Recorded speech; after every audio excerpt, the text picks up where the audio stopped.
It's so great to have Phil Schneider here with us today. How are you doing, Phil? Wonderful. Warm, breezy, beautiful, sunny day. You're in New York, right? Sitting here facing over the Hudson River, just north of the island of Manhattan. I'm on the mainland USA. I'm in the Bronx. So Phil and I met each other at the NSA conference, National Stuttering Association conference. I think it was 2 years ago or so. And we've kept in touch. And we had the most fascinating conversation last week. And I said, wouldn't it be fun to bring this to other people? And I'm not going to let out the secret yet. But first, let me give a brief little introduction. And then we'll begin with talking about stuttering and then the surprise part. Phil Schneider is the founding partner of Schneider Speech Pathology. He's an SLP and all that. Recognized as a master clinician and teacher, he has been practicing and teaching for over 40 years. He holds the title of Professor Emeritus of Communication Disorders at Queens College, CUNY. He's received numerous honors from leading stuttering organizations, has done 2 documentaries on stuttering, and is a spokesperson for the Stuttering Foundation of America. Not a bad career so far. A blessed career. It's really been a blessing. You bet. So over all these years as a clinician and a teacher in the field of stuttering, what are the 1 or 2 things, Phil, that you can give to people that you've learned that you can give to people who stutter? Great. Okay. So one is that there are kind of 2 parts of each of us. There's a physical part that can be seen and touched and measured, our weight, our height, the shape of our nose, the color of our eyes, our hair, all these physical features, which might include our speaking style as far as having interruptions or not having interruptions, how loud we speak, how fast we speak, all these physical characteristics. And then there's a part of us that's not physical at all, that nobody else could really know.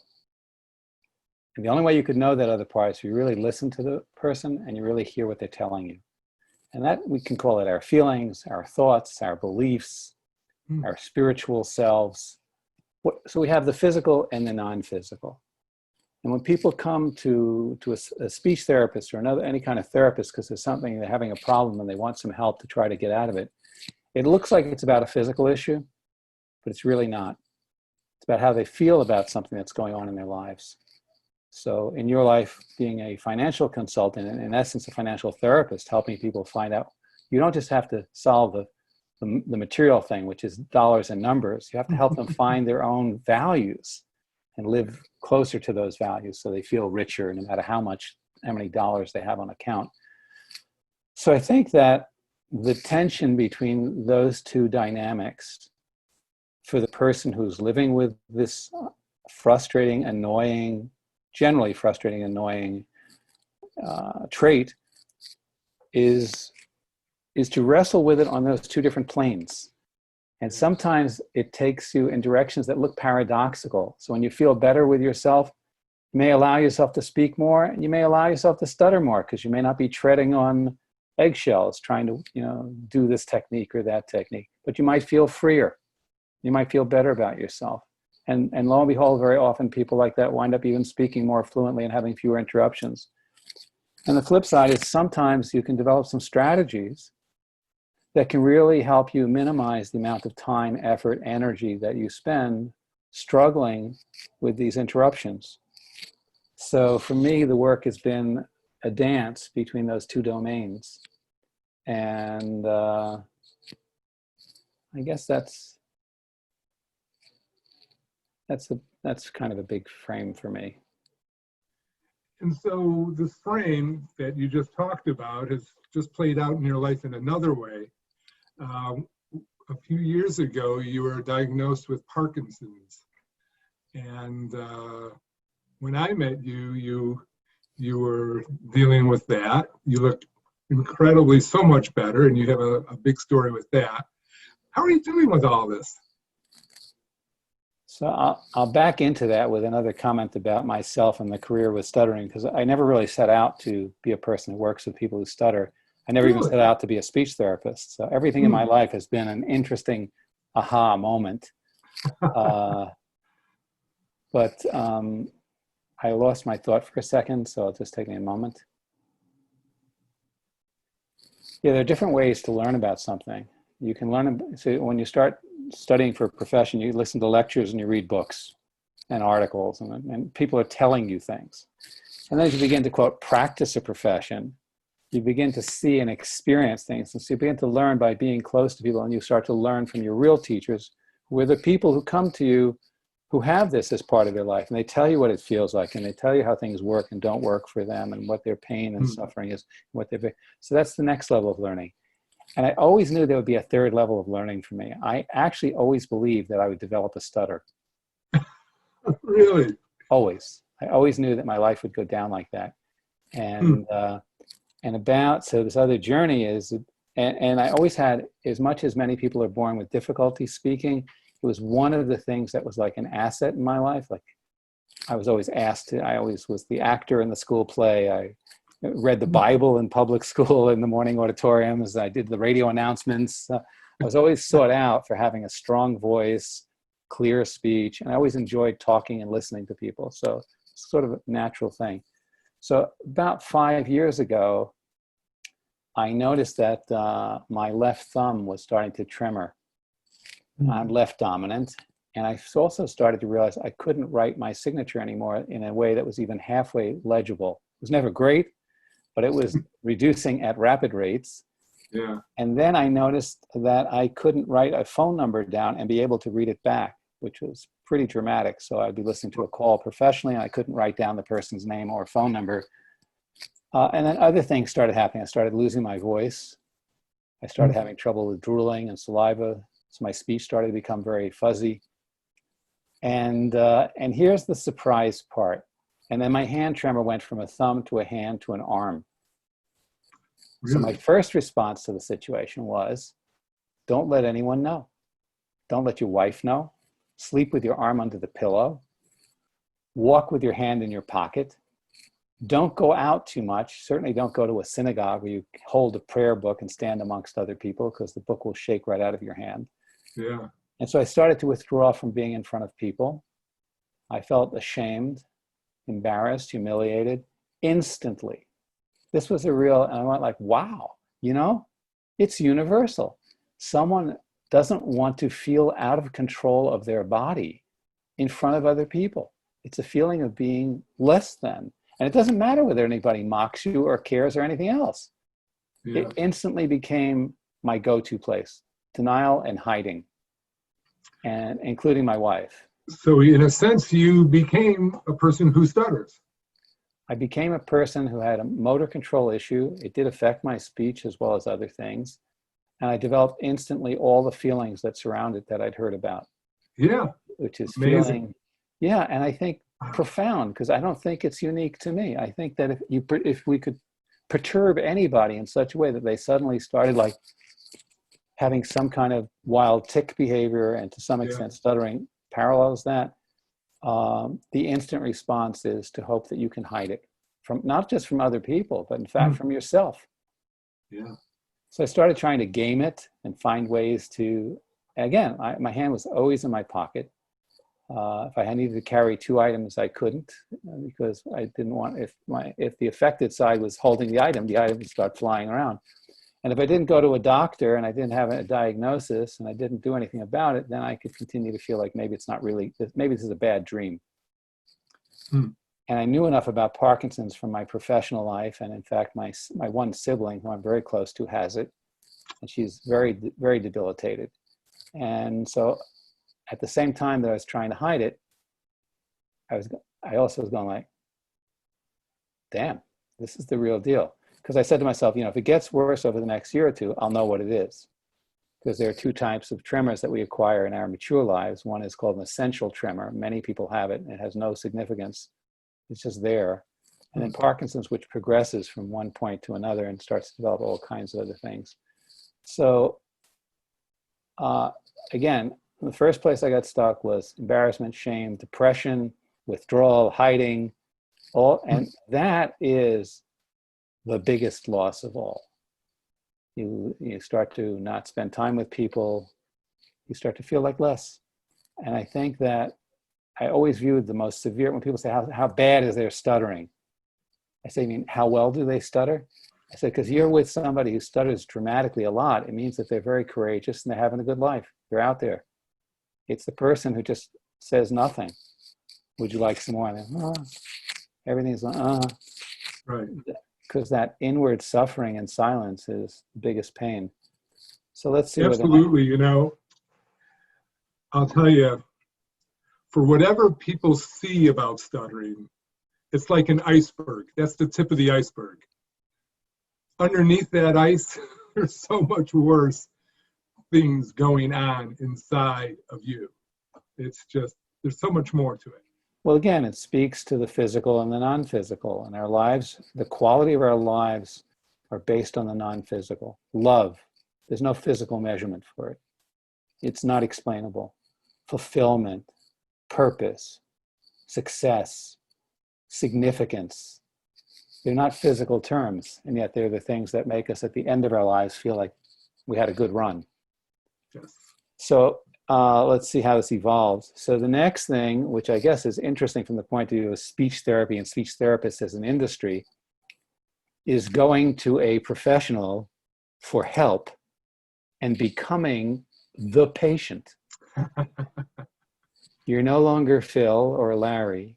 Yeah. And there is a hierarchical experience that you get as soon as you see the renowned MD with the white coat. Yes. That's Dr. So-and-so, and you are the patient. And I never wanted that. I was resistant and perhaps ornery and not so nice right from the get-go, because I said, you can call me Phil. What can I call you? You know, I tried to really balance that out. And I said, I'll tell you what I'm looking for. I don't need a diagnosis. I know what's going on with me. I know what it's called, and it is progressive.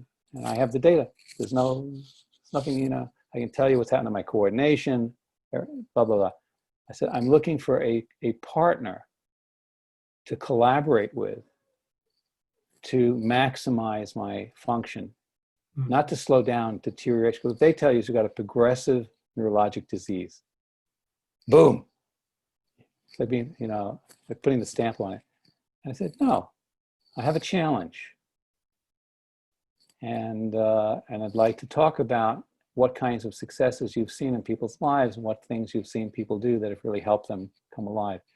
And the doctors were a little bit thrown off by this. I went to 4 top people in New York City who had big reputations, heads of departments, and it was the same story with everybody. They spend a lot of time asking you questions about what you can't do. They don't ask you what makes you happy in this world and what would be fulfilling for you, and about your, you know, what are your relationships, and what do you value about them, or what do you value about your work life. And I've been very blessed. I have a wonderful family. I have had an incredibly fulfilling career, which I still participate in. Anyhow, I went away from those meetings a bit angry, a bit frustrated, and feeling alone, that nobody was really listening. They wanted you to pick up your finger and tap your fingers. In essence, speak, let me hear your stuttering. Let me see how your hand tremors. And I said, you really need to see it? You want to see it? Here it is, you know.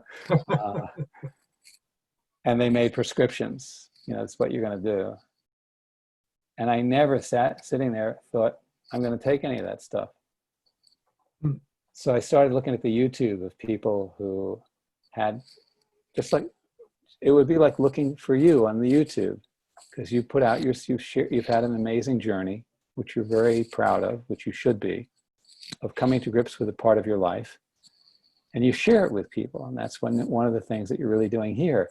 So I looked for people on the internet who were sharing their success stories in living well with Parkinson's. And I came across a very flamboyant one, which is a guy who was obese.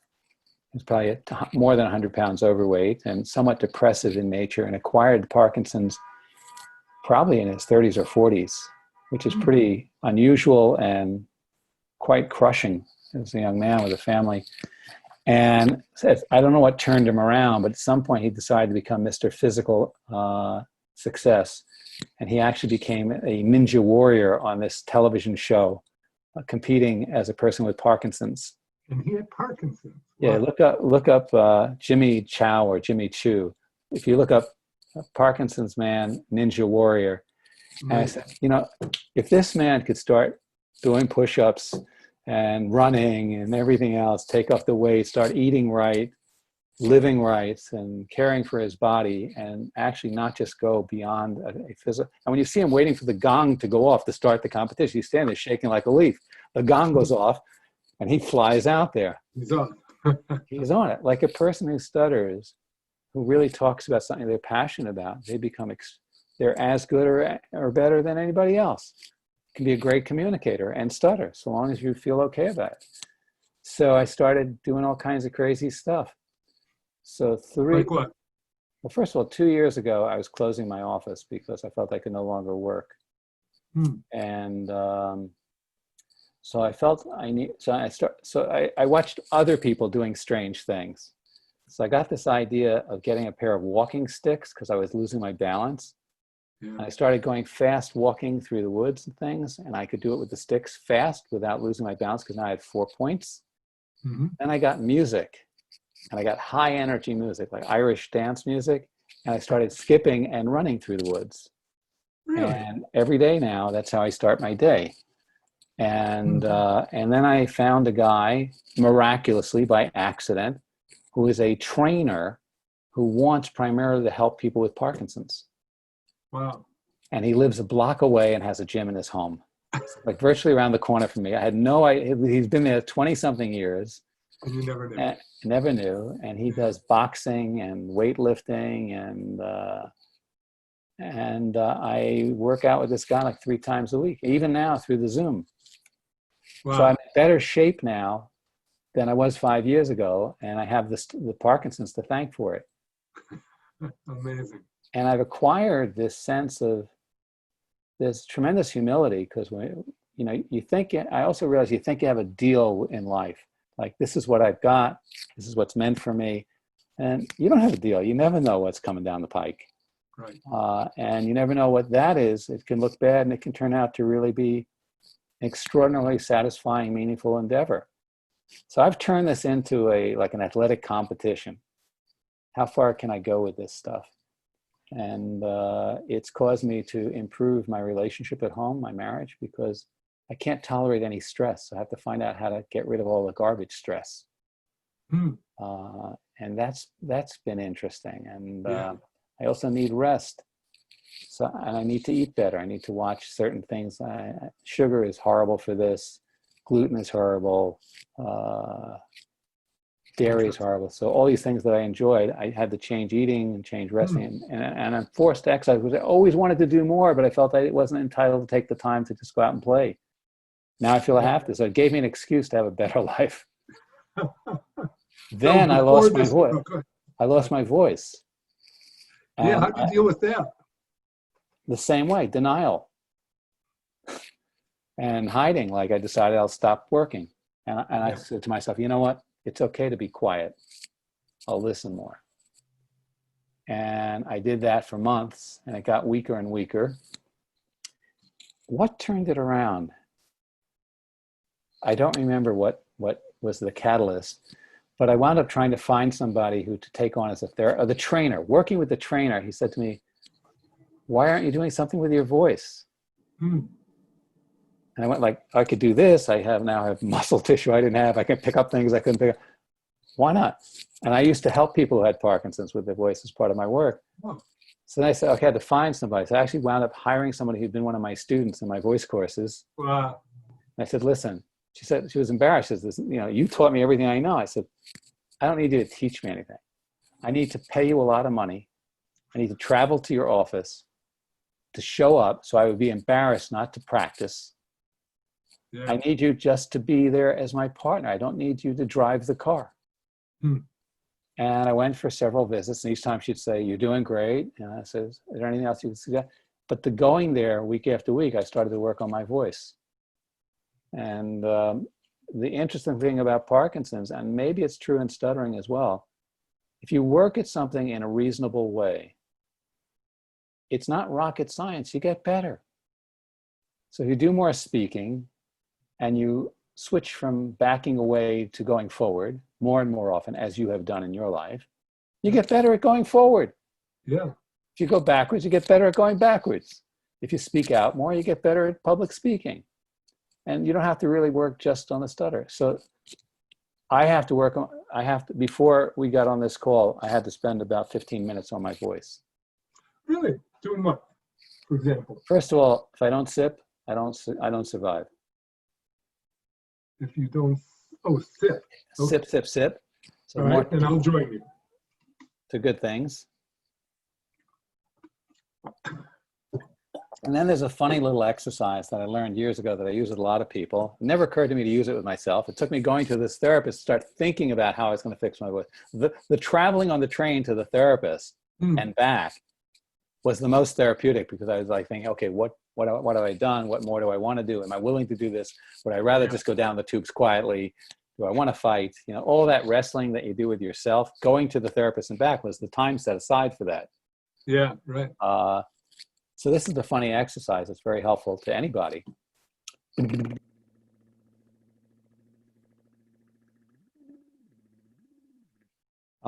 It's a lip flutter, and you could play with it if you want. It's a very enlivening to your voice. It'll have, I expect, if you did this a few minutes a day, and we touch base next week, I would be 100% sure your voice would be even beyond how beautiful it is. I've heard of that. And you know what? I actually tried it one time. And I bet you when I was having more trouble with my speech and stuttering more, that I probably couldn't even do that because my lips were so tight, were so locked. And even now, I find it difficult to do that. There's an easier exercise.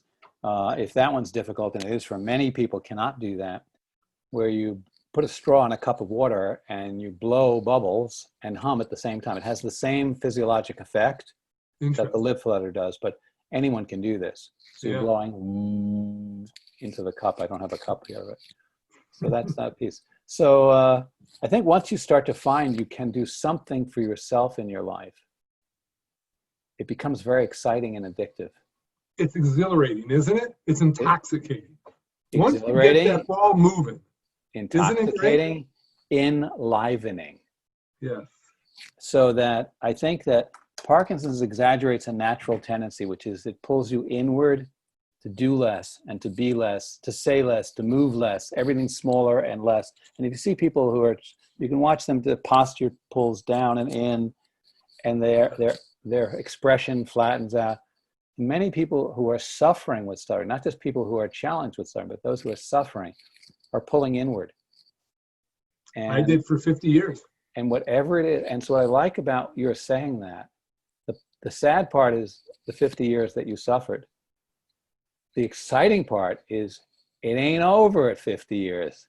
Right. And at any point, you know, what's the difference between staying the way you are and change? Just turning around.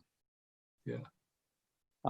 You know, it's right there. So I think that your story helps people realize there is no time frame. And your story to me is not new. People change at different points. Right.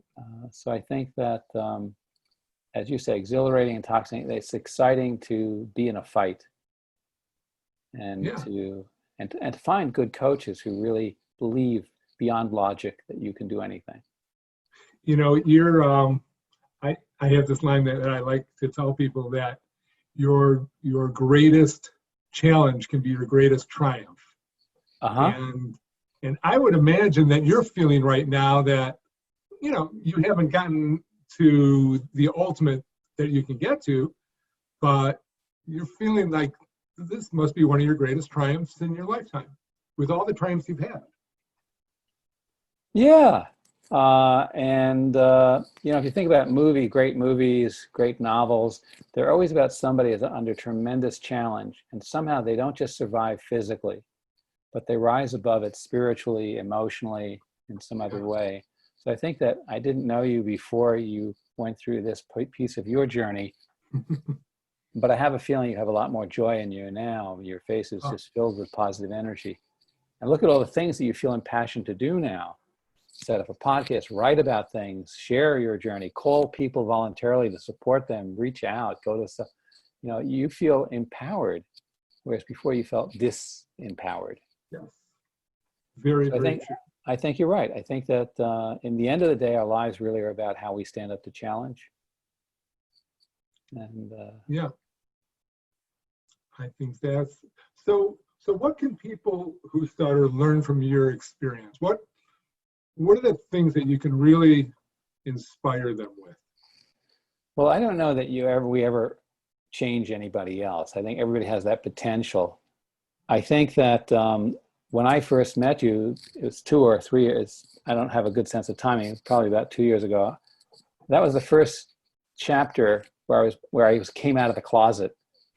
I was telling people at that meeting and that was the first time I was doing that. I came out of the closet that day too, by the way, and that was the first time that I said, I'm a person who stutters. Really? Because I had hidden it forever. And meeting you, I assumed that giant step forward in freedom in your life was with you for quite a while already.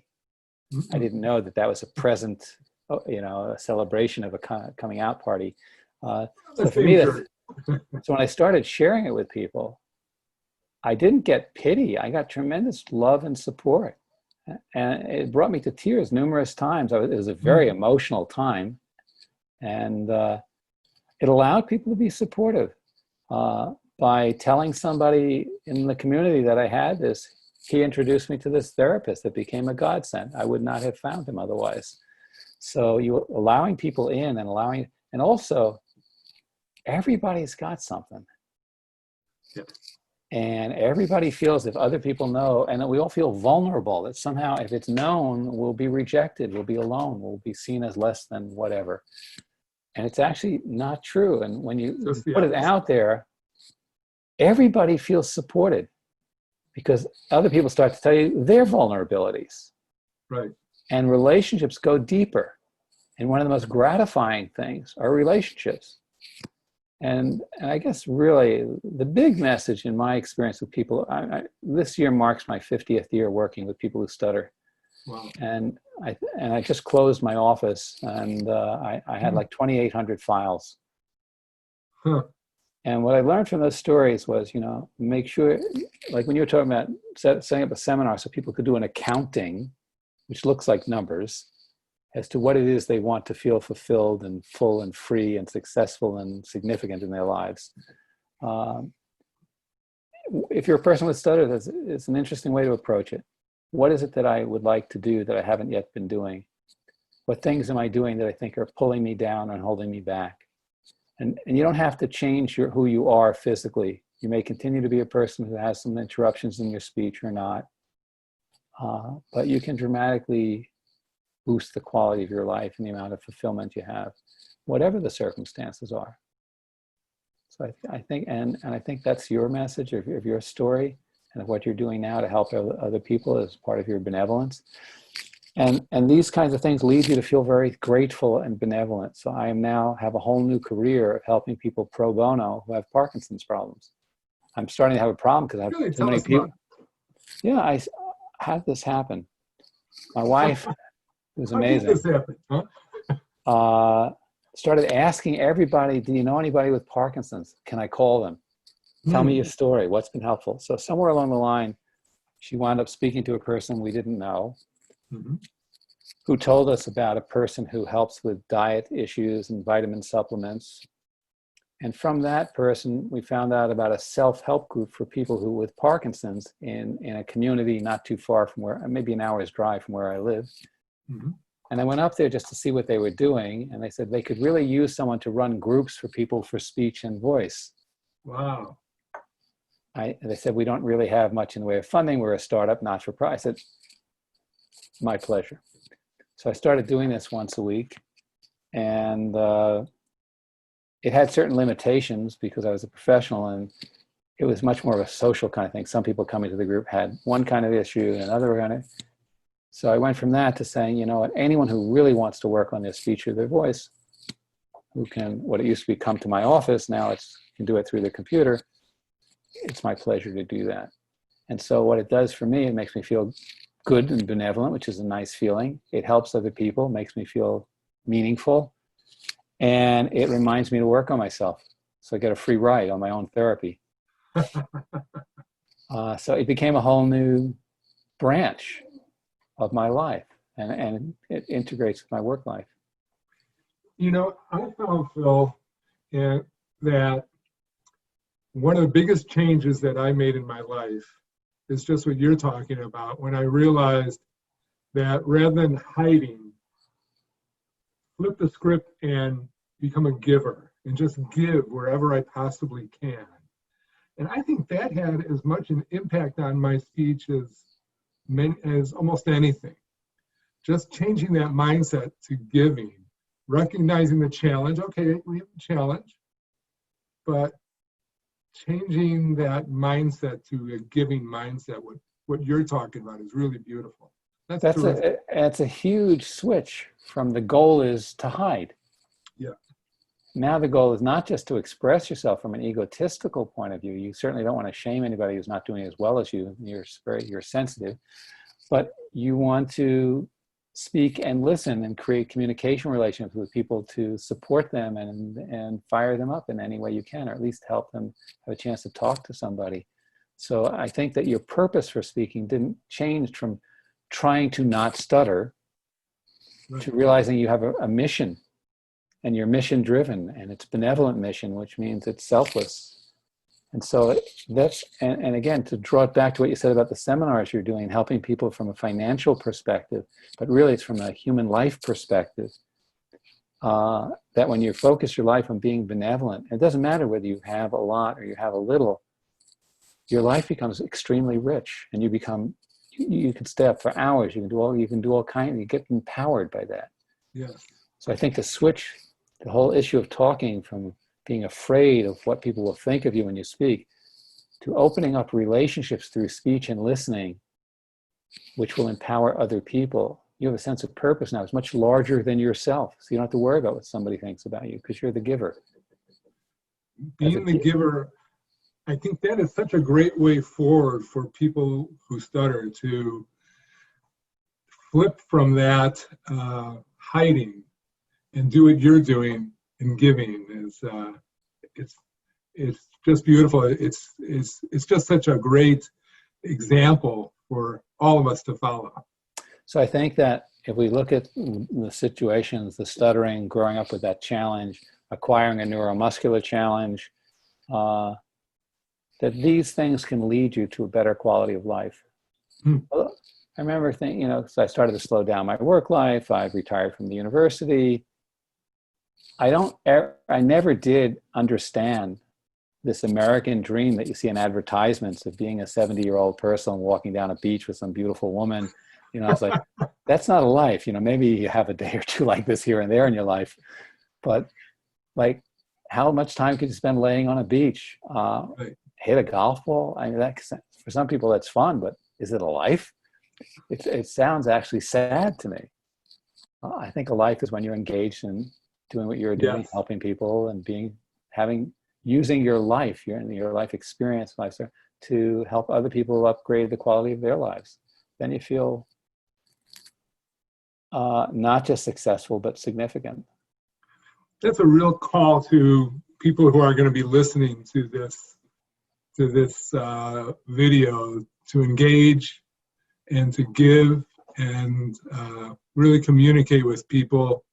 Even if you stutter, that's fine, but that isn't the sum definition. It's giving and getting engaged with people and living life in that sense. That's great, Phil. And if you have the courage with the stuttering to be more open with it, it's actually a great conversation opener. People are so interested and so curious. It's a great way to converse with people. It's a beautiful opening. It really is. Well, Phil, this has been great.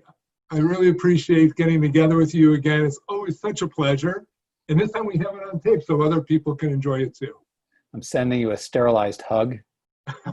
And I thank you for the opportunity and to spend time with you, and your smile and your warmth. And I bless you to keep helping people in all the different ways that you do. And I look forward to other times when we meet up. Look Thanks. forward to it, Phil. Thanks a lot. Terrific. Thank you. Take care. Take care. Bye-bye.